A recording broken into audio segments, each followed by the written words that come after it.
Un grand merci à vous tous qui avez l'opportunité de nous suivre aujourd'hui, le dimanche 29 janvier 2023, sur notre chaîne YouTube. Voici l'époux 100% Jésus-Christ, 100% gratuite. Je vous dis shalom, shalom, que la paix de notre Seigneur et Sauveur Jésus-Christ soit votre partage. Nous sommes dans la joie de vous accueillir autour de la parole de Dieu, autour du partage que nous faisons, surtout sur ce merveilleux thème prophétique, sous ces enseignements prophétiques que nous sommes en train de développer sur le futur royaume universel de l'Antichrist. Soyez grandement bénis, frères bien-aimés dans le Seigneur, vous tous qui aimez le Seigneur, vous tous qui aimez la parole, vous tous qui nous aimez, vous tous qui aimez notre chaîne, vous tous qui aimez ce que nous faisons, eh bien, soyez grandement bénis. Que Dieu vous bénisse dans vos familles, que Dieu bénisse vos affaires, que Dieu bénisse tout ce que vous faites. Nous sommes dans la joie, frères bien-aimés dans le Seigneur, parce que aujourd'hui nous allons manger encore à la table du Seigneur. Nous allons manger encore ces enseignements prophétiques, comme je vous ai dit. Tout le début de cette année, je vais développer des enseignements prophétiques. Je ne cours pas. Je vais aller petit à petit afin que vous puissiez comprendre les enjeux, que vous puissiez comprendre ce qui va arriver bientôt dans notre monde. Soyez grandement bénis. Si vous n'êtes pas encore abonné à cette chaîne YouTube, Voici l'époux, je vous prie de le faire parce que lorsque nous mettons de nouvelles vidéos, de nouveaux enseignements, vous serez, vous serez automatiquement alerté pour regarder cela. Donc, si vous n'êtes pas abonné, je vous prie de vous abonner. Et si vous voulez aussi partager cette vidéo avec d'autres personnes, ça va leur faire beaucoup de bien. Il faut que nous puissions comprendre ces choses. Plus nous comprenons ces choses, eh bien, plus nous prenons aussi des bonnes décisions. Et si nous prenons des bonnes décisions aujourd'hui, cela veut dire que nous allons nous échapper de ce futur royaume universel de l'Antichrist. Frères bien-aimés dans le Seigneur, vous avez la responsabilité de partager cette vidéo, cet enseignement avec des personnes que vous aimez pour qu'eux aussi puissent bénéficier de la grâce du Seigneur. Nous ne voulons pas que quelqu'un se prive de la grâce du Seigneur. Nous voulons assez que tous ensemble, nous puissions comprendre les choses. Soyez grandement bénis. Aujourd'hui, ça sera notre 5e leçon dans cette série des enseignements. Si vous n'avez pas encore regardé ce qui est passé, je vous prie de jeter un coup d'œil. Ça va vraiment vous aider à comprendre ce que nous allons faire aujourd'hui. Aujourd'hui, nous allons parler les 4 étapes d'oppression dans le royaume de l'Antichrist. Donc, dans le futur royaume de l'Antichrist, eh bien, il y aura 4 étapes pour amener les gens dans l'oppression. Et c'est ce que nous allons essayer de développer avec vous aujourd'hui. Je vous bénis, frères bien-aimés dans le Seigneur. Dormir, se réveiller, ce n'est pas une habitude, c'est la grâce de Dieu. Si nous avons le souffle de vie aujourd'hui, c'est la grâce du Seigneur. Voilà pourquoi nous devons toujours louer le Seigneur. Louez le Seigneur, vous, ses saints, louez le Seigneur, vous, ses enfants, louez le Seigneur, vous, ses disciples. Louez le Seigneur, vous tous qui aimez notre Dieu. C'est lui qui nous a donné le souffle de vie gratuitement. Alléluia. La Bible dit que tout ce qui respire loue le nom de l'Éternel. Nous sommes dans la joie et nous sommes dans l'obligation de louer le Seigneur. Louons le Seigneur parce qu'il est bon. Sa bonté se renouvelle chaque matin dans nos vies. Louons le Seigneur parce que c'est lui le socle, la base, le soubassement de notre vie. Les gens nous posent la question, mais pourquoi vous réussissez? Pourquoi vous avancez? Pourquoi vous n'êtes pas affecté par telle chose, telle chose? Eh bien, nous avons un socle, nous avons un fondement, nous avons voilà, un abri, nous avons quelqu'un qui nous soutient. Il tient le monde entier entre sa main. Eh bien, Dieu nous tient, Dieu nous soutient, Dieu nous fait beaucoup de bien et c'est pour cela que nous sommes en train d'avancer. C'est pour cela que nous devons le louer le matin. Bien-aimés dans le Seigneur, vous êtes malade, croyez que le Seigneur est capable de vous guérir parce qu'il est le Seigneur qui nous guérit. C'est par se mettre sur que nous avons la guérison. Vous avez un problème X ou Y, eh bien, bien-aimé dans le Seigneur est capable de donner la solution à votre problème. Croyons que Dieu est vivant, croyons que Dieu est capable de faire, croyons que Dieu peut aller au-delà de ce que nous pensons. Soyez grandement bénis. Frère bien-aimé dans le Seigneur, nous allons nous accueillir dans la prière et après, nous allons développer ces merveilleux enseignements dont je vous prie d'aller jusqu'au bout parce qu'il y aura des belles choses, frère bien-aimé dans le Seigneur. Je suis dans la joie lorsque je parle des enseignements prophétiques, frère bien-aimé dans le Seigneur. Parce que nulle part ailleurs vous trouverez cela, seulement dans la parole de Dieu. C'est seulement la parole de Dieu qui peut nous expliquer, en fait, l'avenir. La parole de Dieu nous explique le passé, le présent et l'avenir de l'humanité. Nous ne devons pas tâtonner comme le monde. Nous ne devons pas être surpris. Mais nous devons être remplis de la connaissance et dire au monde ce qui doit se passer. La Bible dit, eh bien, le monde connaîtra par l'Église la sagesse infiniment variée de Dieu. Eh bien, frère bien-aimé dans le Seigneur, nous voulons prier et recommander ces moments entre les mains du Seigneur. Seigneur, Dieu de gloire, tendre Père, Dieu Tout-Puissant, nous te bénissons pour ce merveilleux moment. Nous te bénissons pour ce que tu fais et tu continueras à faire. Nous te bénissons pour ta bonté. Nous te bénissons pour ta fidélité. Nous te bénissons pour la présence de mon frère, la présence de ma sœur. Nous te bénissons pour tous ces moments que nous allons passer dans l'enseignement. Sois loué, sois glorifié pour le souffle de vie, pour la force, pour la santé, pour l'être. Nous te bénissons pour cette opportunité que nous avons de nous présenter, de venir encore au devant de toi. Tu nous accueilles dans ta présence et tu nous fais du bien. Sois loué, sois glorifié, le maître des temps, le maître des circonstances, le maître du souffle, le créateur de l'univers. Nous te louons pour le don précieux de notre Seigneur le Sauveur Jésus-Christ qui nous a sauvés. Merci pour le sang qui a coulé à la croix, le sang de la rédemption, le sang qui nous amène au salut. Nous te louons, nous te glorifions parce que tu as fait de nous tes enfants et nous pouvons écouter ta parole avec assurance comme les disciples écoutent leur maître. Sois glorifié, sois loué pour ces temps. Nous nous recommandons entre tes mains. Parle-nous, dirige-nous. Saint-Esprit, prends le contrôle de ces moments. Du bout en bout, nous prions que tu sois au centre de toutes choses. Jésus, glorifie ton nom, au nom puissant de Jésus. Que tout ce qui n'est pas de toi, tout esprit de confusion, de distraction, qui ne glorifie pas ton nom, d'incrédulité, soit chassé loin de nous au nom de Jésus. Nous proclamons la victoire pendant ces temps.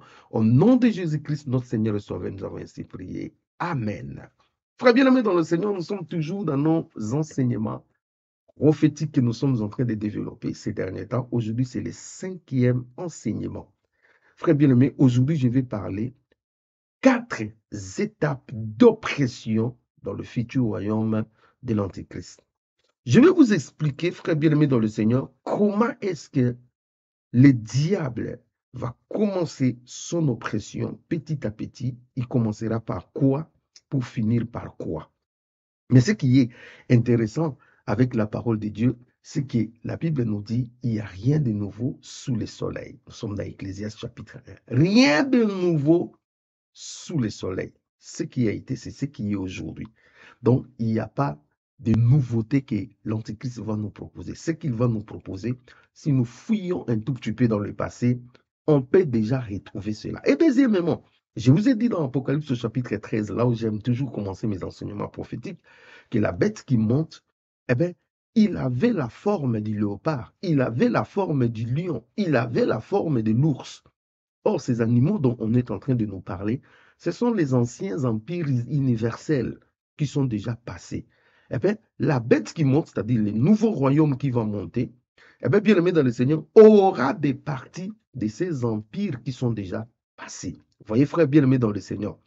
Donc, si nous grattons un tout petit peu à des empires qui sont déjà passés, nous allons voir les comportements de ces royaumes futurs qui arrivent. Et laissez-moi vous dire que l'esprit de l'Antichrist agit déjà. Et cet esprit a commencé à agir depuis longtemps. Cela veut dire des empereurs, de rois qui ont dirigé ces empires universels dont je suis en train de parler. Ils avaient eux aussi l'esprit de l'Antichrist, c'est-à-dire ils pouvaient agir, travailler comme l'Antichrist. C'est tout à fait normal. Parce que ces empires étaient sous la coupe du malin, sous la coupe de Satan. Et c'est le même Satan qui va diriger l'Antichrist. Donc c'est tout à fait normal, ce sont ces mêmes techniques, ce sont ces mêmes stratégies, ce sont des choses qu'il a déjà commencé à bâtir depuis longtemps et il va aller avec ça petit à petit jusqu'au bout. Donc frère bien-aimé dans le Seigneur, en regardant un tout petit peu en arrière, nous allons retrouver des choses qui vont se passer dans le futur. C'est pour cela aujourd'hui, je vais faire un parallélisme entre Daniel, le chapitre 3, et Apocalypse, chapitre 13. En faisant ce parallélisme, vous allez voir les 4 étapes d'oppression du futur royaume universel de l'Antichrist. Vous allez voir, frère bien-aimé dans le Seigneur, comment est-ce que l'oppression va commencer, où l'oppression va commencer et comment cela va finir. Je vous invite, frère bien-aimé, dans le Seigneur, à faire le parallélisme et à voir comment est-ce que la parole de Dieu s'emboîte, comment est-ce que la parole de Dieu est magnifique. C'est pour cela que je dis toujours aux frères, ne lisez pas la parole de Dieu comme un journal vite fait. Non, si vous n'avez pas le temps de lire, ne lisez pas. Lisez la parole de Dieu quand vous êtes calme, quand vous voulez aller dans le profondeur. C'est en ce moment que vous allez commencer à découvrir comment la parole de Dieu est si merveilleuse. Donc, nous devons lire la parole de Dieu avec passion. Nous devons lire la parole de Dieu avec joie. Nous devons lire la parole de Dieu pas vite fait. Pas comme si Non, lisons cela. Et Dieu, s'il voit nos cœurs, nous voulons aller en profondeur, il va nous ouvrir les yeux. Je suis dans Daniel, les 4 étapes d'oppression. Très bien aimé dans le Seigneur, je vais vous dire ce qui s'est passé dans le royaume Babylone. Le royaume Babylone, c'est un empire universel dirigé par Nabucodonosor. Eh bien, qu'est-ce qui s'est passé? Et vous allez voir beaucoup de similitudes entre le royaume de Babylone et le royaume de l'Antichrist. Je suis avec vous dans Daniel au chapitre 3. Commençons la lecture à partir du verset 1. La Bible dit, le roi Nabucodonosor fit une statue d'or, haute de 60 coudées et large de 6 coudées. Il la dressa dans la vallée de Doura, dans la province de Babylone. Le roi Nabucodonosor fit convoquer le satrape, les intendants et le gouverneur, les grands juges, les trésoriers, les jurisconsultes, les juges et tous les magistrats des provinces pour qu'ils se rendissent à la dédicace de la statue qu'il avait élevée le roi Nabucodonosor. Alors les satrapes, les intendants, les gouverneurs, les grands juges, les trésoriers, les jurisconsultes, les juges et tous les magistrats des provinces s'assemblèrent pour la dédicace de la statue qu'il avait élevée le roi Nabucodonosor. Ils se placèrent devant la statue qu'il avait élevée Nabucodonosor. Un héros cria à haute voix, « Voici ce qu'on vous ordonne, peuple, nation, hommes de toutes langues. Au moment où vous entendrez les sons de la trompette, du chalumeau, de la guitare, de la sambuc, des psalterions, de la cornemuse et de toutes sortes d'instruments de musique, vous vous prosternerez et vous adorerez la statue d'or qu'a élevée le roi Nabucodonosor. Quiconque ne se prosternera pas et n'adorera pas sera jeté à l'instant même au milieu d'une fournaise ardente. » Je commence l'enseignement par ces magnifiques paroles, histoire de Daniel au chapitre 3. Bien-aimés dans le Seigneur, dans les 4 étapes d'oppression, bien-aimés dans le Seigneur, la première étape a été toujours l'adoration. Et cette adoration s'est faite d'abord volontairement. Retenez ce que je suis en train de dire. Nous allons voir ça dans le passé, nous allons voir ça dans le présent, nous allons voir ça dans le futur. Les choses ne changent pas, ça marche toujours comme ça. Première étape, lorsque l'oppression veut venir, lorsque le diable commence à planifier son oppression, la première étape est toujours l'adoration volontaire à la bête. Ici, la parole de Dieu nous dit, le roi Nabucodonosor, il avait, eu une inspiration d'élever une statue, une grande statue à son honneur. Bien aimé, il va appeler tous les mondes, les grands, les petits, les autorités, les dignitaires. Il appelle tout le monde et il descend avec eux dans la vallée de Doura, dans la province de Babylone. Vous connaissez vous-même Babylone. Babylone, c'est le siège, là où en naît toutes les abominations de la terre. Babylone représente le monde sans Dieu. Babylone représente le gouvernement sans Dieu. Babylone représente tous les systèmes des hommes frère bien-aimé, Babylone. Et c'est là où, au cœur, bien-aimé dans le Seigneur, la statue d'or a été érigée. Frère bien-aimé dans le Seigneur, si vous lisez le verset 4, c'est ce verset qui m'a beaucoup intéressé. On dit un héros cria, c'est-à-dire quelqu'un de si haute importance. Il dit, voici ce qu'on vous ordonne, peuple. On vous ordonne, peuple, nation, homme de toute langue. Au moment où vous entendrez le son de la trompette du chalumeau, de la guitare, de la samburger, de tous ces instruments-là, il dit, vous vous prosternerez et vous adorerez la statue d'or qu'a élevée le roi Nabuchodonosor. Il dit, c'est qu'on vous ordonne, peuple, c'est qu'on vous ordonne, nation, c'est qu'on vous ordonne, petit ou grand. Quand vous écouterez le son de la trompette, les instruments, alors qu'est-ce que vous allez faire? Vous allez adorer la statue. Vous voyez, l'oppression commence par l'adoration. L'adoration à qui? Pas l'adoration à Dieu, mais l'adoration à un homme. L'adoration à un système des hommes. L'adoration à ce que l'homme, à ce que le diable veut. Or, vous savez qu'adorer une statue, c'est l'idolâtrie. Voyez, frère bien-aimé dans le Seigneur. Or, l'idolâtrie, c'est ce que le diable aime, parce que derrière l'idolâtrie, c'est le diable. Donc, quand vous adorez les idoles, en réalité, vous êtes en train d'adorer Satan. Donc, derrière cette statue qui était élevée, l'adoration était donnée à Satan. Et on dit, c'est qu'on vous ordonne, peuple, nation, c'est qu'on vous ordonne, toutes les langues, vous devez adorer la statue de Nabuchodonosor. La première étape, lorsque le diable veut commencer l'oppression, il commence par l'adoration. Laissez-moi vous dire, les enjeux qui se cachent dans le royaume futur de l'Antichrist, ça s'appelle l'adoration. Le diable ne vient pas pour avoir vos impôts. Le diable ne vient pas pour, je ne sais pas moi, chercher vos revenus, vos biens. Non. Le diable, lui, il est assoiffé d'une chose, l'adoration. Et il veut à ce que tout le monde puisse l'adorer. Alors, regardons maintenant ce qui va se passer dans Apocalypse avec le futur royaume de l'Antichrist. Je vous demande de garder bien là où nous étions en Daniel 3 parce que nous allons revenir encore là. Dans Apocalypse au chapitre 3, je fais un parallélisme. Là encore, l'oppression va commencer par l'adoration. Lisez l'Apocalypse chapitre 13, c'est là où on nous présente la bête. Les choses commencent par l'adoration.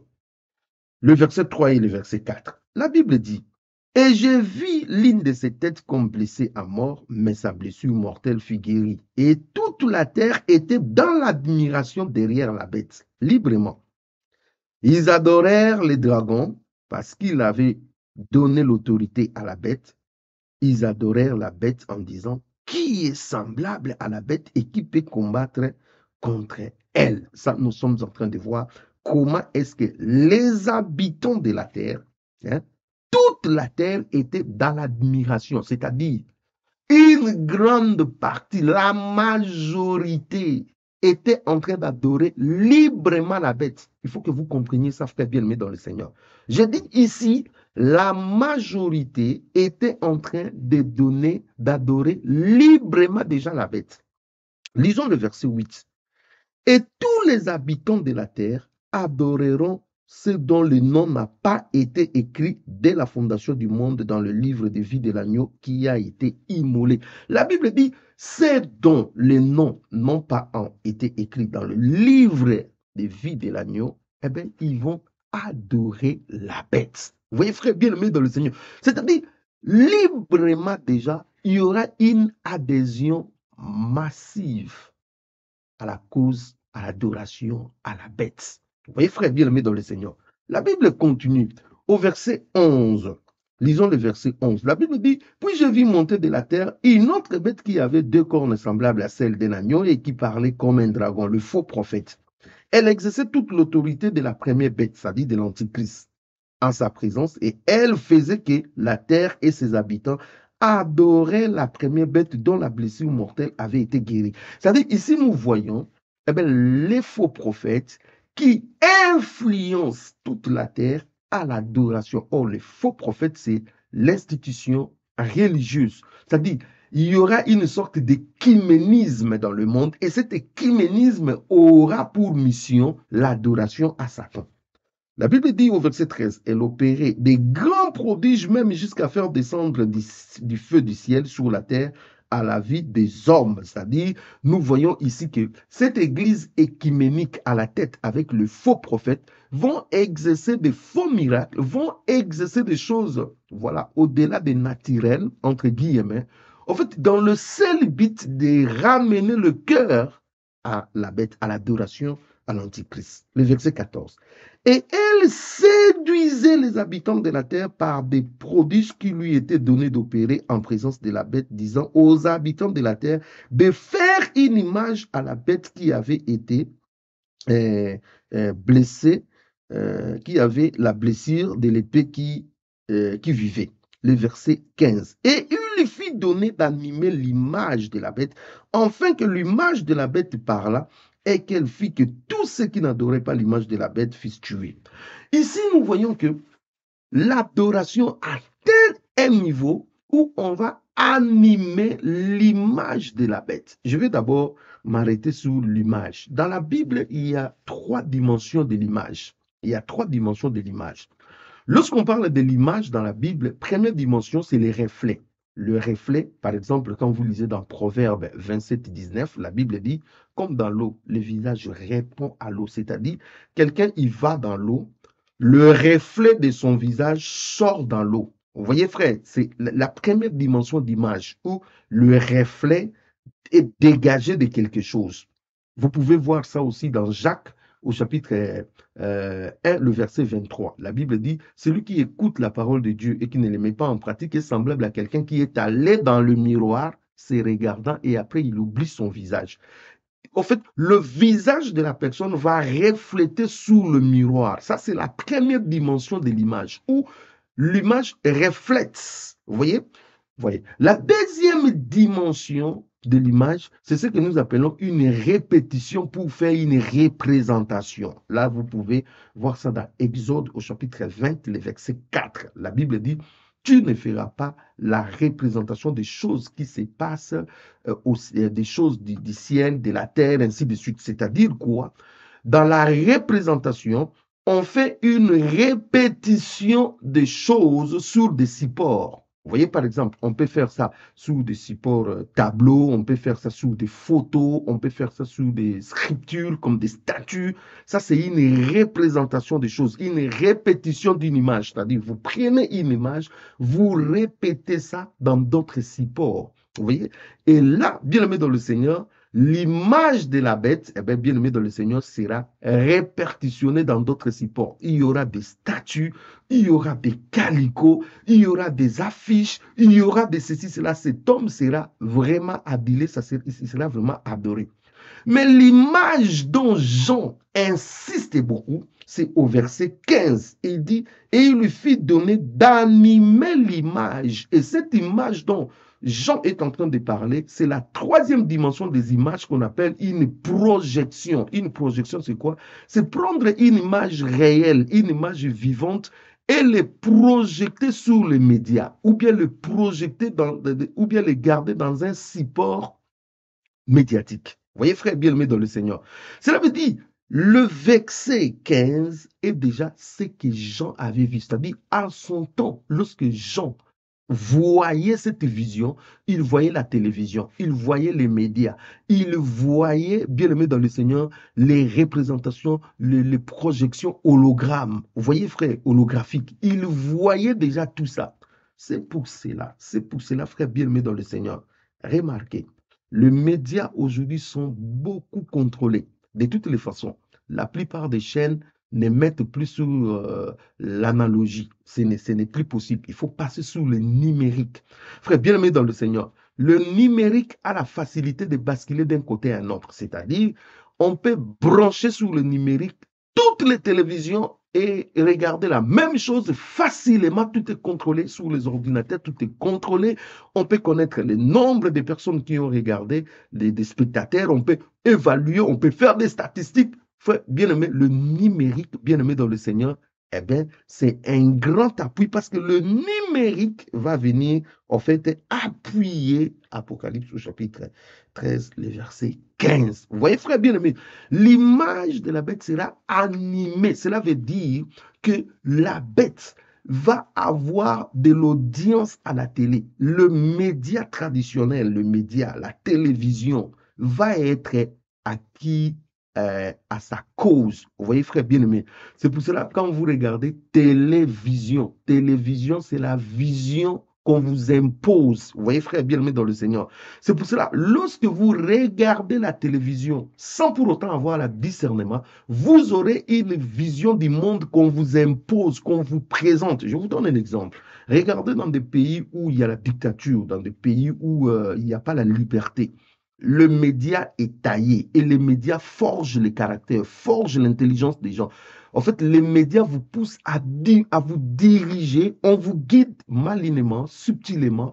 En fait, on vous guide vers ce qu'ils veulent, c'est-à-dire une vision qu'on vous impose. Voilà pourquoi tout ce que les gens voient à la télé, ils finissent par le faire. Pourquoi ils finissent par le faire?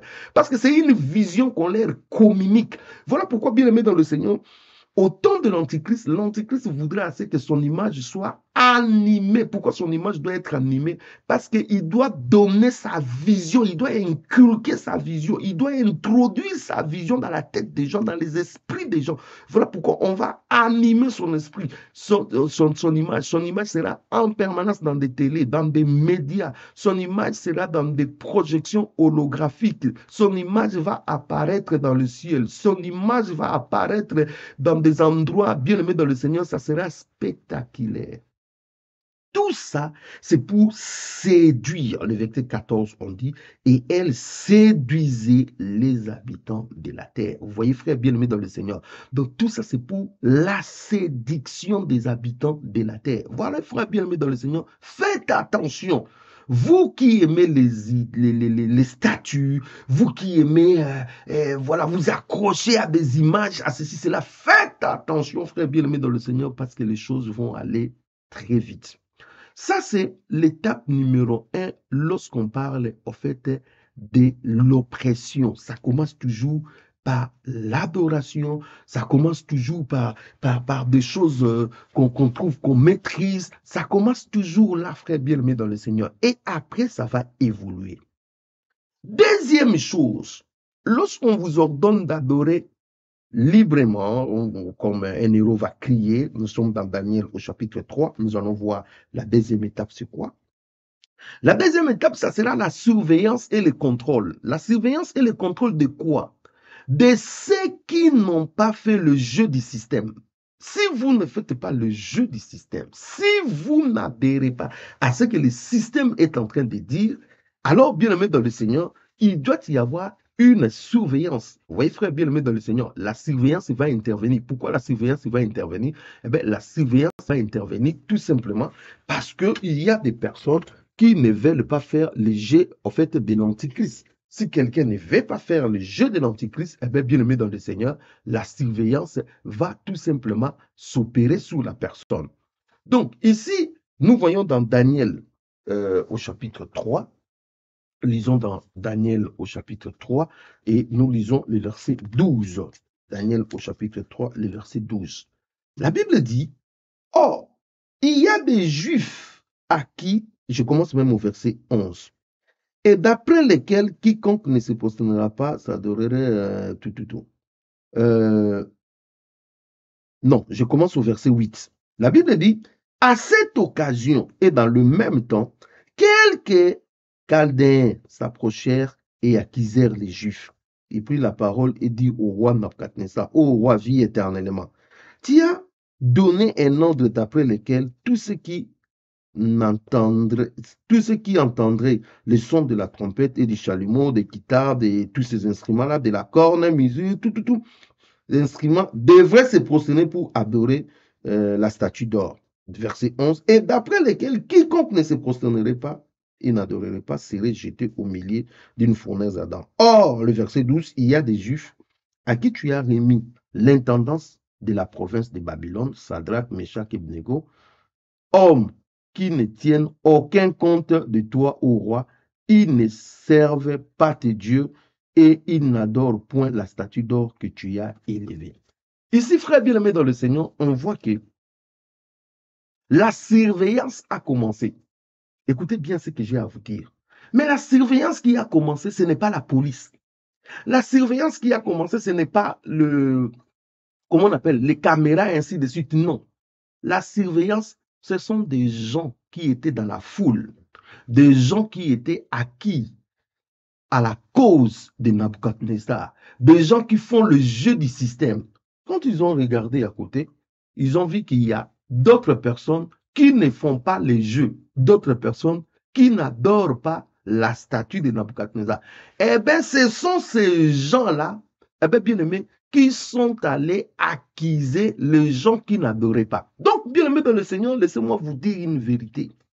Dans un système de contrôle, le rempart, le premier rideau, ce n'est pas la police, ce n'est pas le militaire. Le premier rideau, ce n'est pas la technologie. Le premier rideau, le premier rempart, le premier contrôleur, le premier qui veille, ce sont vos voisins qui sont acquis à la cause.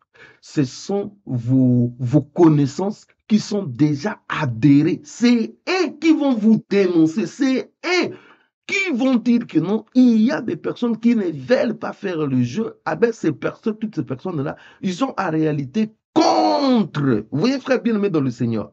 Donc, ceux qui vont adorer, ceux qui ont adoré la statue de Nabucodonosor et ont vu que d'autres n'ont pas adoré, et ils sont allés les accuser. C'est là où le système de contrôle commence. Et quand vous lisez dans Apocalypse, lisons dans Apocalypse, au chapitre 11, vous allez voir que le système d'oppression commence toujours par un rideau des personnes qui n'ont pas adhéré. Quand vous lisez dans Apocalypse au chapitre 11, je lis avec vous le verset 7 et jusqu'au verset 10. Quand ils auront achevé de témoigner, ça c'est les deux témoins qui embêtaient les mondes, la Bible dit, la bête qui monte de l'abîme leur fera la guerre et les vaincra et les tuera. Et leurs cadavres seront sur la place de la grande ville qui est appelée dans les sens spirituels Sodome et l'Égypte, la même où le Seigneur a été crucifié. Des hommes d'entre le peuple et les tribus, les langues et les nations verront leurs cadavres pendant 3 jours et demi et ils ne permettront pas que leurs cadavres soient mis dans un sépulcre. Le verset 10. Et à cause d'eux, les habitants de la terre se réjouiront et seront dans l'allégresse, et ils s'enverront des présents les uns aux autres parce que ces deux prophètes ont tourmenté les habitants de la terre. Ici, frère bien-aimé dans le Seigneur, nous voyons que les habitants de la terre, lorsque les deux témoins vont mourir, ils seront dans la joie, ils seront allaités. Cela veut dire, les habitants de la terre, ils étaient acquis, en fait, à la cause de la bête. Et non seulement ils étaient acquis à la cause de la bête, ils adoraient la bête, mais ils étaient aussi contre celui qui embêtait la bête, contre ceux qui allaient, en fait, contre le système. Comme les deux témoins, ils étaient contre le système, ils embêtaient la bête. En fait, ils embêtaient automatiquement l'ensemble de l'appareil du système de l'Antichrist, c'est-à-dire et ceux qui adhéraient, leurs fans, leurs supporters, leurs adhérents, je ne sais pas comment les appeler, tous ces gens-là qui sont acquis à cette cause, eh bien, bien aimés dans le Seigneur, eh bien, ils étaient embêtés. Cela veut dire quoi? Cela veut dire, frère bien aimé dans le Seigneur, pendant le temps où l'Antichrist va régner, oh frère bien-aimé dans le Seigneur, le premier rempart, les premiers surveillants, les premiers qui vont exercer le contrôle, c'est vos propres frères qui sont adhérés dans ces systèmes-là. C'est vos propres voisins, c'est vos propres amis, c'est des personnes que vous connaissez. Je vous donne 2 exemples. Prenez des exemples. Premier exemple, quand vous êtes dans des immeubles, quand vous êtes dans des immeubles ou dans votre quartier, lorsqu'il y a quelque chose qui se passe, lorsqu'il y a quelque chose qui se passe dans votre immeuble, il y a un cri là-bas, ce n'est pas la police qui sait que quelque chose se passe là-bas, non. Ce sont des personnes qui vous entourent, ce sont des personnes qui guettent dans des rideaux, dans des fenêtres, Hein, vous voyez, ici en Europe, on a vraiment ce système-là. Quand il y a quelque chose, les gens vous observent dans des fenêtres sans pour autant que vous sachiez. Hein. Et puis, on va appeler la police. Police, attention, j'ai vu une personne comme ça qui est en train de faire. Attention, nous avons entendu un bruit suspect. Il faut bien le mettre dans le Seigneur. C'est le premier rideau, c'est le premier rempart dans le système de l'Antichrist. Je ne parle pas aujourd'hui. Ben, des fois, il faut appeler la police quand vous voyez. Voilà. Mais je dis, dans le royaume de l'Antichrist, eh bien, ces gens-là qui sont acquis, en fait, dans la cause de l'Antichrist, qui adorent la bête, vont exercer ce que je suis en train de vous dire, la surveillance, vont commencer à surveiller les autres. Deuxième exemple, c'est un exemple que je prends comme ça, hein. Il ne faut pas prendre ça en mal. Vous voyez, quand l'histoire du vaccin, du coronavirus est arrivée, voyez les comportements que plusieurs personnes qui avaient les vaccins avaient par rapport à ceux qui n'avaient pas les vaccins. Ceux qui avaient le vaccin dénonçaient ceux qui n'avaient pas le vaccin. C'est eux qui dénonçaient. C'est même pas, oh, non, non, non, on dénonçait. Lui là, il ne peut pas venir ici, il n'a pas le vaccin. Lui là, etc. J'ai vu même des familles où on refuse à telle personne de venir en famille parce qu'il n'a pas reçu le vaccin. Tu ne verras pas les enfants, tu ne verras pas ton père, tu ne verras pas ceci, cela. Si tu n'as pas, c'est-à-dire on te dénonce. Eh bien, mais ça sera comme ça pendant ces temps-là. Les gens seront dénoncés d'abord par ceux qui sont proches et qui vont constituer le premier rempart du contrôle. Vous voyez, bien aimé dans le Seigneur. Ensuite, il y aura le vrai contrôle qui va venir, les vrais systèmes. Là, je parlerai ça dans des prochains enseignements, où la Bible nous dit dans Apocalypse chapitre 13, le verset 16, « Et elle fit que tout petit et grand, riche et pauvre, libre et esclave, reçissent une marque sur leurs mains droite ou sur leur front, et que personne ne puisse acheter ni vendre sans avoir la marque, le nom de la bête ou le nombre de son nom. » Là, maintenant, le système, bien aimé, se met en place de sorte que si vous ne voulez pas adorer, eh bien, vous n'allez pas acheter, vous n'allez pas vendre, vous n'allez rien faire. Donc, le système évolue en deux dimensions ici. Première dimension, ceux qui sont tout autour vont t'accuser, vont te dénoncer. Deuxième dimension, c'est qu'on va mettre en fait tous les mécanismes possibles en place, même si tu n'es pas dénoncé par ceux qui sont tout autour de toi, mais que tu sois en fait inutile dans cette société-là, que tu ne puisses pas vivre dans cette société-là. Donc, on commence, les choses commencent par l'adoration. L'adoration, les gens vont adorer librement. Et ceux qui adorent librement voudront à ce que tout le monde puisse adorer. Si vous n'adorez pas, vous êtes dénoncé. Et si vous n'êtes pas dénoncé par ces gens-là, sachez-le que le système lui-même va mettre tous les mécanismes en place, de sorte que ceux qui ne participent pas à l'adoration ne puissent pas avoir, en fait, le moyen de vivre. Ça, c'est la deuxième étape. Troisième étape, c'est menace et renoncement. Lorsque on vous prend en flagrant délit, c'est-à-dire vous n'adorez pas la bête, il y aura l'étape des menaces et des renoncements. C'est-à-dire on vous menace et on vous demande de renoncer. Vous avez par exemple dans Daniel au chapitre 3, 14, 15. Daniel 3, 14, 15. La Bible dit, Nabuchodonosor prit la parole et leur dit, est-ce des propos délibérés, Shadrach, Meshach et Abnego, que vous ne servez pas mes dieux et que vous n'adorez pas la statue d'or que j'ai élevée? Maintenant, tenez-vous prêts. On leur fait des menaces. On leur essaye d'embrouiller l'esprit. On leur propose une solution d'adoration. Comprenez bien ce que je suis en train de dire. Il dit, maintenant tenez-vous prêts et au moment où vous entendrez les sons de la trompette, des chalumeaux, de la guitare, des sambours, des statérions et de la cornemuse et de toutes sortes d'instruments, vous vous prosternerez et vous vous adorerez la statue que j'ai faite. Si vous n'adorez pas, vous serez jetés à l'instant même au milieu d'une fournaise ardente. Et quel est le Dieu qui vous délivrera de la main, de ma main? Bien-aimé dans le Seigneur, je vous avais dit que la bête va, en fait, va prononcer des paroles arrogantes, va blasphémer. Et là, c'est déjà l'esprit de la bête, de l'antichrist qui agissait dans Nabucodonosor, qui dit, qui est le Dieu qui va vous délivrer de ma main? Il ne connaît pas notre Dieu, le créateur du ciel et de la terre, qui peut lui retirer le souffle en un moment, frère bien-aimé dans le Seigneur. Donc ici, nous voyons des menaces. Des menaces. Frère bien-aimé dans le Seigneur, c'est ça le système. On demande aux gens d'adorer librement. On vous surveille, on vous prend dans les délits, on vous prend en flagrance que vous n'adorez pas. On vous donne l'opportunité avec des menaces que vous puissiez faire ce que les autres sont en train de faire.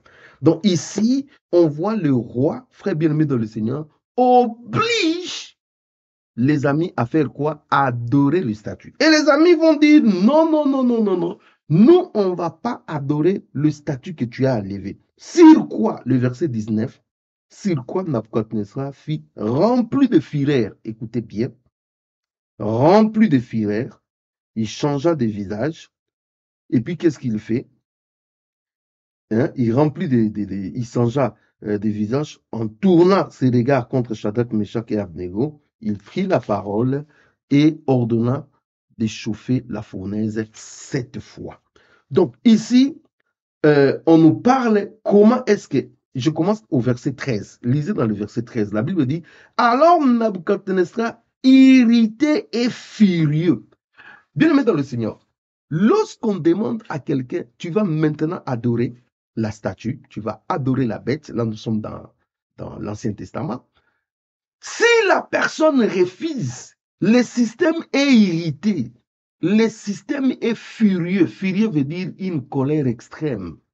Eh bien, le système, la Bible nous dit, le roi a changé de visage. Vous voyez, frère bien-aimé dans le Seigneur. Et le roi va ordonner à ce que la sentence, la punition soit augmentée 7 fois. Vous voyez, frère bien-aimé dans le Seigneur.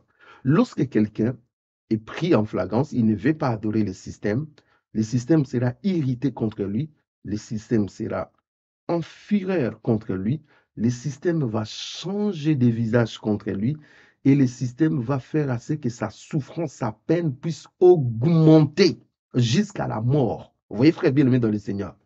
Quand vous lisez également dans Apocalypse au chapitre 12, vous allez voir que c'est la même chose. Dans Apocalypse au chapitre 12, le verset 17, la Bible nous dit 12, 17. Là, nous sommes pendant le temps de l'Antichrist. 12, le verset 17. Le dragon fit irriter contre la femme et il s'en alla faire la guerre au reste de sa postérité et à ceux qui gardent le commandement de Dieu et de ceux qui ont le témoignage de Jésus-Christ. Le même verbe, irriter. Vous voyez, frère bien-aimé dans le Seigneur.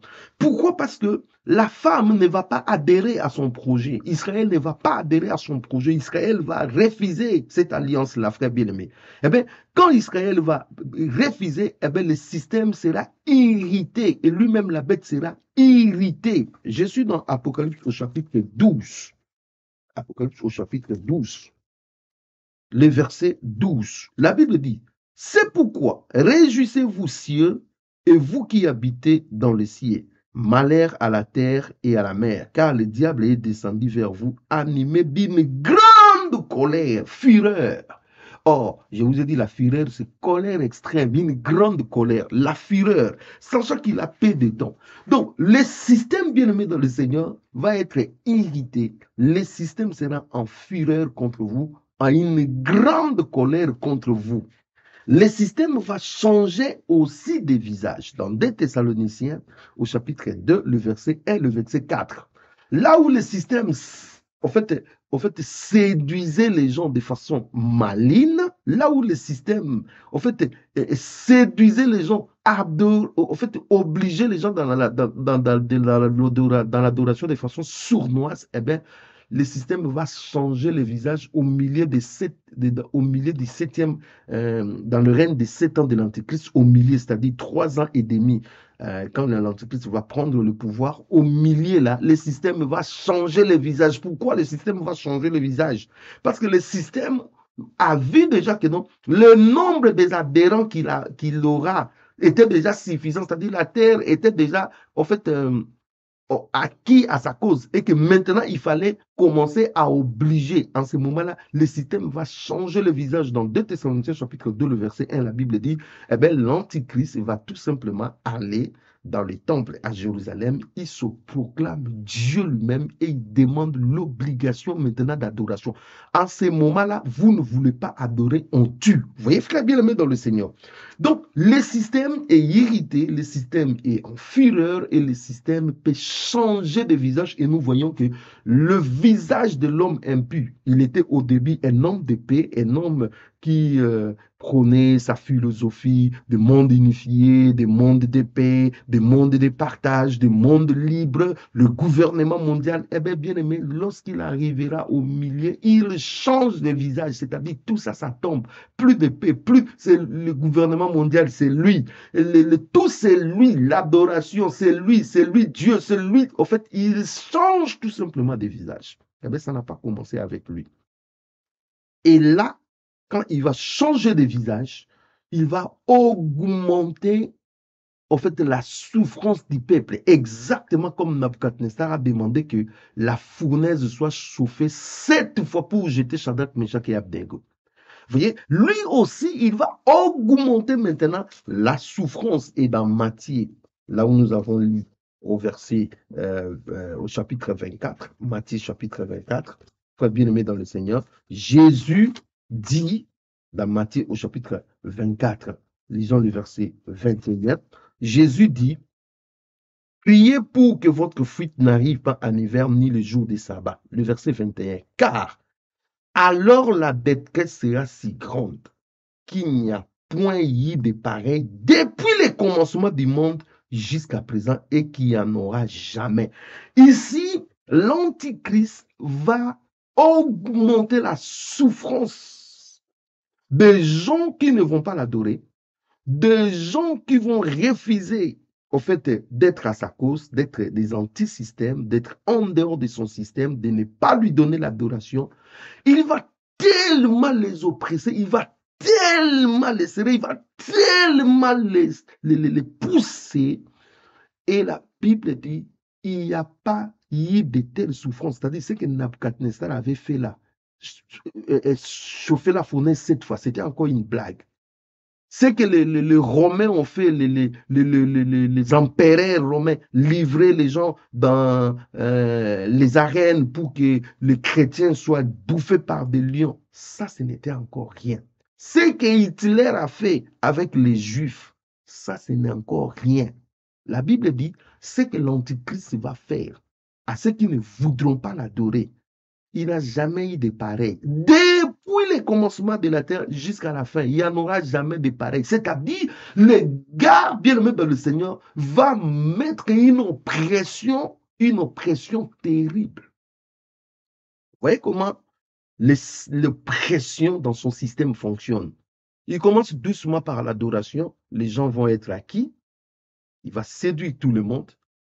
En plus, ces gens-là, et son mécanisme de contrôle va commencer à travailler pour dénicher des gens qui ne voudront pas entrer. Ça, c'est la deuxième étape. Et quand on va trouver ces gens, on va leur demander, avec des menaces, de renoncer et d'entrer dans le système. Si ces gens ne veulent pas, alors la quatrième étape, ça sera la mise à mort. Nous sommes dans Daniel, au chapitre 3, le verset 19 au verset 23, le roi est clair. Le roi est clair. Il dit, si vous ne voulez pas adorer la statue, eh bien, vous allez mourir. Vous voyez? Alors, la Bible dit que le roi va ordonner à ce que, sous quoi Nabucodonosor fut rempli de fureur, au verset 19, sous quoi Nabucodonosor fut rempli de fureur et il changea le visage en tournant ses regards contre Shadrach, Meshach et Abednego. Il reprit la parole et ordonna d'échauffer la fournaise 7 fois, puisqu'il ne convenait de les chauffer. Puis il commanda à quelqu'un des plus vigoureux soldats de son armée de lier Shadrach, Meshach et Abednego et de les jeter dans la fournaise ardente. Voilà la mise à mort. C'est pour cela que je vous ai dit, Je vous ai dit quand je parlais du temps de l'Antichrist, je vous ai dit il y aura beaucoup de martyrs. Pourquoi? Parce que si on vous fait des menaces et que vous refusez, qu'est-ce qui va se passer par après? Ça sera tout simplement la mort. Ils vont tuer. Les gens seront égorgés. Les gens seront jetés dans des fournaises. Les gens seront jetés dans des ponts. Les gens seront jetés vivants. En fait, il y aura des crimes et des abominations. Vous pouvez voir ça dans les précédentes vidéos que j'ai fait, les précédents enseignements. Vous allez voir ça, frère bien-aimé dans le Seigneur. C'est-à-dire, le système va tuer. Et c'est exactement ce qui est écrit dans Apocalypse au chapitre 13, le verset 15. Quiconque va refuser d'adorer la bête et son image sera tué. Apocalypse 13, 15. Vous voyez que ce qui a été du temps de Nabucodonosor, eh bien, c'est ce qui sera. En fait, c'est la même chose. Il n'y a rien de nouveau sous le soleil. L'Antichrist va marcher sous les pas des royaumes qui l'ont précédé. L'Antichrist va marcher sur ce qui avait déjà l'esprit de l'Antichrist qui l'ont précédé. L'Antichrist va faire exactement ce que Nabucodonosor, ce que les Césars ont fait, ce que ces dictateurs, ce que ces gens contre Dieu ont fait. Eh bien, lui seulement, il va intensifier. Et il va le faire de façon ouverte, de façon brutale. Vous voyez, frère bien-aimé dans le Seigneur. Donc, les étapes là, frère bien-aimé dans le Seigneur, c'est tellement subtil, ça va tellement vite. On va en douceur pour finir avec des martyrs. Voilà pourquoi, à la fin des règnes de l'Antichrist, il y aura des milliers et des milliers de martyrs, des milliers et des milliers de personnes qui vont perdre leur vie, des milliers et des milliers de personnes qui ont résisté. Oui, vous avez résisté, mais vous allez mourir. Mes frères bien-aimés, il faut que je donne une précision détail. C'est que cette parole que je suis en train de dire ne concerne pas, en fait, des véritables enfants de Dieu. Alléluia. Parce que l'église du Seigneur sera enlevée. L'église du Seigneur ne passera pas à la grande tribulation. J'insiste pour dire que le règne de l'Antichrist sera un règne de 7 ans. Dans la première moitié, l'Antichrist s'est fait passer pour un homme de paix, au point où même quand on dira aux gens que c'est l'Antichrist, eh bien, beaucoup de gens vont douter. Beaucoup de gens diront non, c'est un politicien charismatique qui a une grande vision pour l'humanité. Les gens vont commencer à l'adorer. Les gens, vous connaissez le monde comment? Quand quelqu'un est déjà plébiscité par les médias, eh bien, tout le monde va commencer à adorer parce que je vous ai dit, la télévision, c'est la vision qu'on vous impose. C'est pour cela qu'il faut que l'image de la bête puisse être animée, puisse parler, pour que les gens puissent concevoir, recevoir sa vision et suivre. Vous voyez, frère bien-aimé dans le Seigneur, ce n'est qu'après, bien-aimé dans le Seigneur, qu'il va changer sa face. Et l'Église, frère bien-aimé dans le Seigneur, ne sera plus là quand l'Antichrist va changer la face. Vous allez me dire, mais l'Église sera enlevée quand? Je vous ai toujours dit, personne ne connaît les jours et la date de l'enlèvement. Méfiez-vous de toute personne qui vous dit, oui, l'Église sera enlevée ici, l'Église sera enlevée ici. Non, non, non, non. Personne ne connaît les jours et la date de l'enlèvement. Je vous ai toujours dit, l'Église peut être enlevée aujourd'hui. L'Église peut être enlevée demain. L'Église peut être enlevée à la signature de l'alliance de l'Antichrist, c'est-à-dire qu'on voit même l'Antichrist. L'Église peut être enlevée quelques jours après cette signature ou quelques temps après.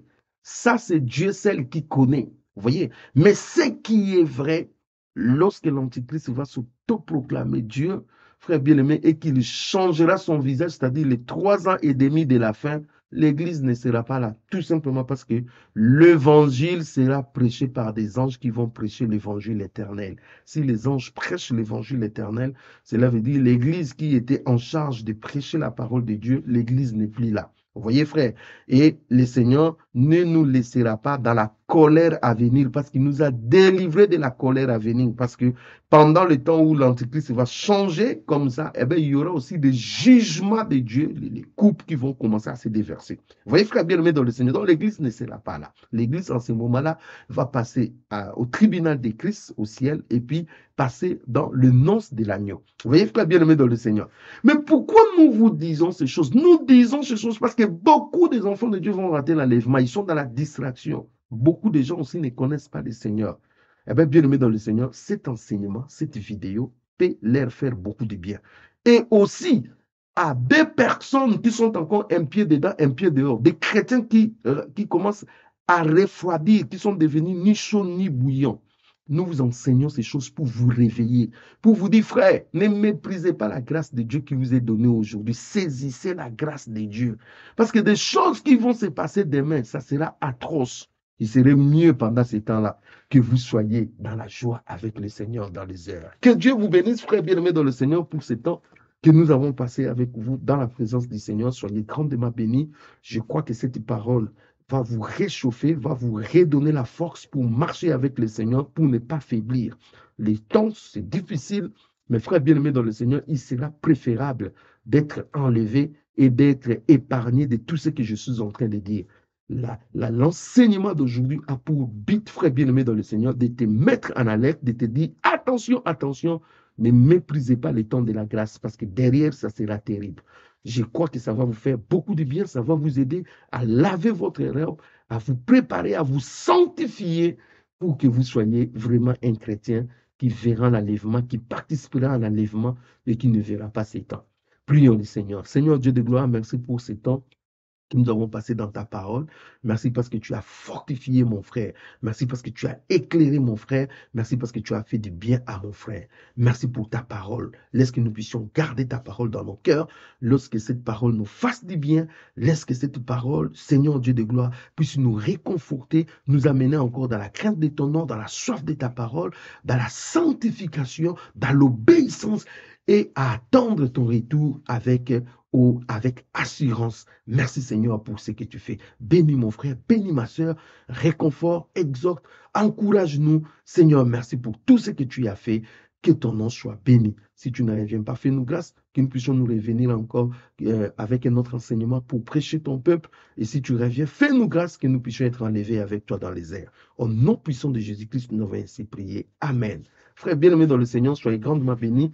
Nous avons été dans la joie de passer ces moments avec vous. En tout cas, soyez grandement bénis. Si vous n'êtes pas encore abonné à notre chaîne YouTube Voici l'époux, je vous conseille de vous abonner. Comme ça, vous n'allez pas rater les nouveaux enseignements que nous mettons. Et si vous pouvez aussi partager cette vidéo avec d'autres personnes pour que personne ne se prive de la gloire de Dieu, de la grâce de Dieu, vous pouvez aussi le faire. Je dis un grand merci à vous tous qui priez pour nous et à vous tous qui nous soutenez. Ce travail, bien aimé dans le Seigneur, demande beaucoup de choses. Votre soutien sur tout le plan financier, matériel, moral, en tout et pour tout, nous est vraiment utile. Notre numéro WhatsApp est là. Si vous pouvez faire quelque chose, que Dieu vous bénisse. Je vous bénis. Restez dans la paix du Seigneur. Que Jésus vous donne la force. Bon courage à vous. Au nom puissant de Jésus-Christ, notre Seigneur et Sauveur. Amen.